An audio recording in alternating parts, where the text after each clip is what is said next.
Hello, Council Bluffs Area Chamber of Commerce members. This is Drew Kamp, President and CEO of the Council Bluffs Area Chamber of Commerce, here for our May 7th weekly legislative video update.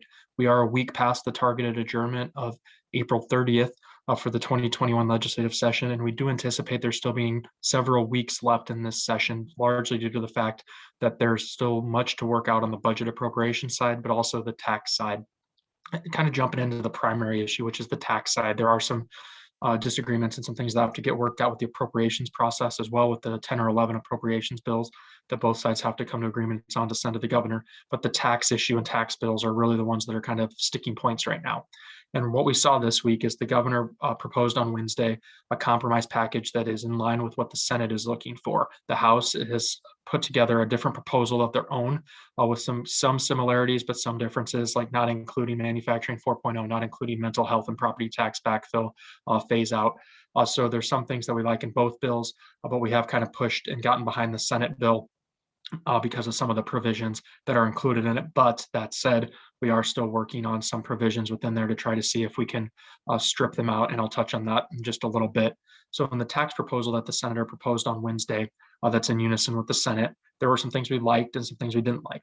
Some things we liked in that proposal are the housing provisions, an increase in additional flexibility with some of Iowa Economic Development Authority's tax credit allocations, elimination of tax triggers and federal deductibility, energy infrastructure loan program, childcare provisions, manufacturing 4.0, mental health funding, and telehealth, mental health parity. Those were things we liked.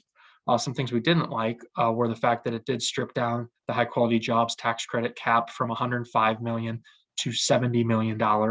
So that's always something we're very hesitant when we see because we use that program a lot for our attraction and retention of economic development projects.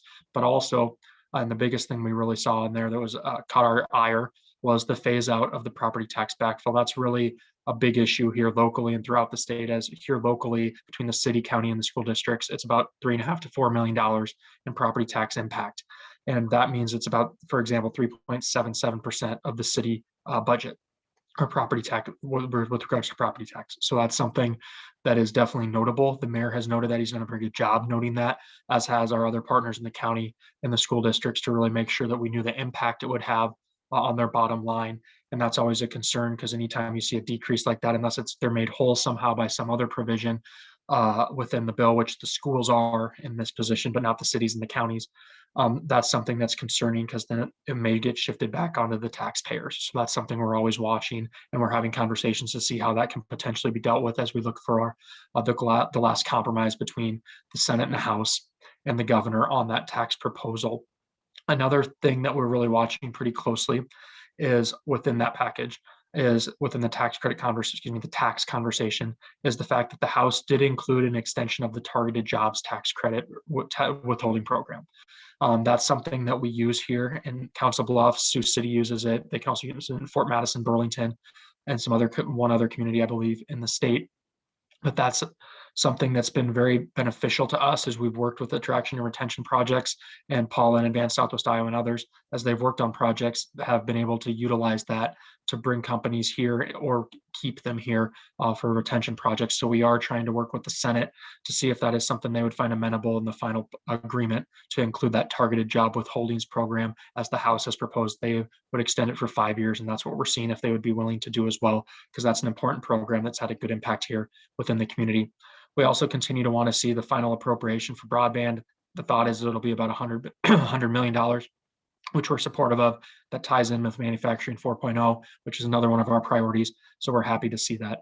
We did see a vaccine passports ban bill go to the governor this week as well. That's something we continue to see as things like that and other things about not letting companies require vaccines of their employees. We have seen conversations about that. That hasn't moved forward, but the vaccine passports did.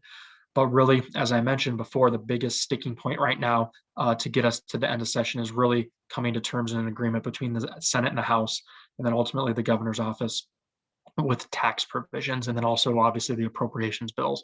That's always the final piece, but tax provisions are really the sticking point right now and what they're having to work out within the leadership in both chambers. So we'll continue to monitor those closely. We'll continue to lobby for those things I touched on earlier that we think will benefit our community, and we'll continue to let you know what we think is important for our members to know and how we can be of assistance to you moving forward as we close out here in the next few weeks, the 2021 legislative session. I thank you very much for your support. I thank you for your engagement. And I really do appreciate you watching these videos and keeping up to date on what's happening policy-wise at the state capitol that impacts Potawatomi County and Southwest Iowa. So please do come back and watch the video again next week. But at this point, do please have a very nice weekend. And thank you again for your support of the Council Bluffs Area Chamber of Commerce.